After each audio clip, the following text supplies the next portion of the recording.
It was, in many, many ways, after I became an air traffic controller, a very enjoyable career, to the point of not one, only twice in 18 years of controlling airplanes did I not want to get up and go to work. I thoroughly enjoyed my job as an air traffic. It wasn't a job, it was a career. First assignment, Brooklyn Air Force Base, Mobile, Alabama. And 55, we'll say, something around there.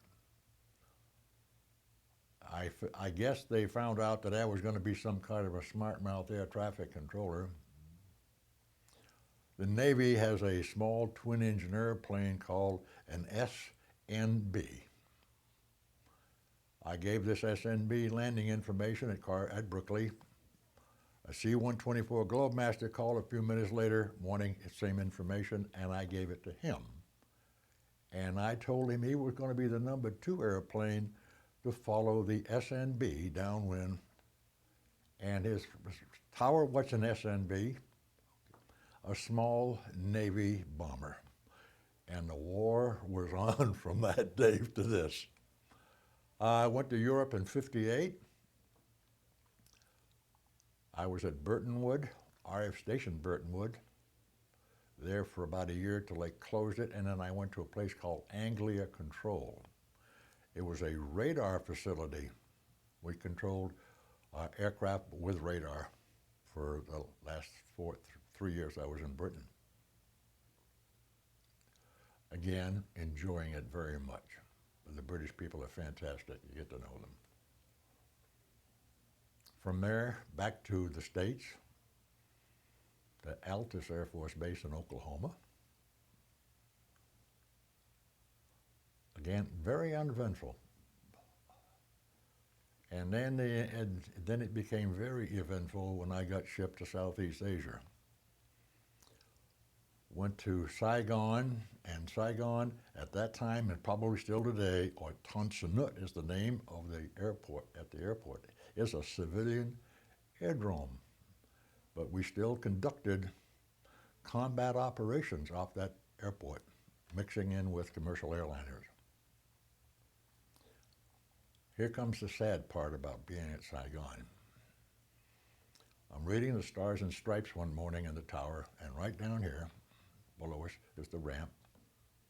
And these kids in Berkeley, California, want to donate their blood to the Viet Cong.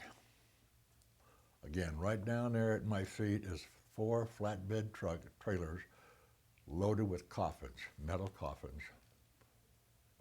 Some guys coming home the hard way.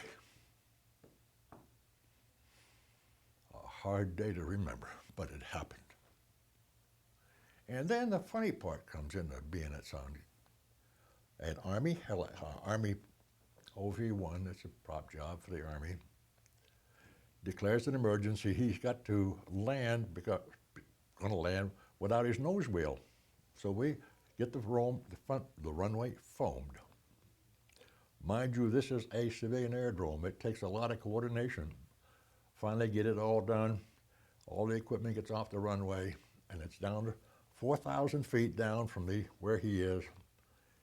And I clear him to land, and I tell him where this foam is. Where does he land? 4,000 feet from where the foam is. And I'm screaming with laughter. I think this is the most hilarious thing I have ever seen in my career as an air traffic controller. I see the foam, but I don't want to land in it. Now, what upsets, there was an Army major in the tower. He said, "Sergeant, there is nothing funny about this."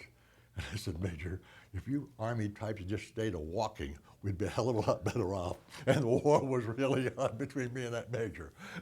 But that was the fun part about it. It was seeing it that. Then I was sent to a place called Cameron Bay. They just opened it up. We're reasonably close to opening it up. Had to help put up a 6-man tent so I'd have something to cover myself at night. And, let me go back to Tan Son Nhut for a minute. A thought just jumped into my mind. I used to tell the Viet Cong that the B-52s were coming on a bombing raid.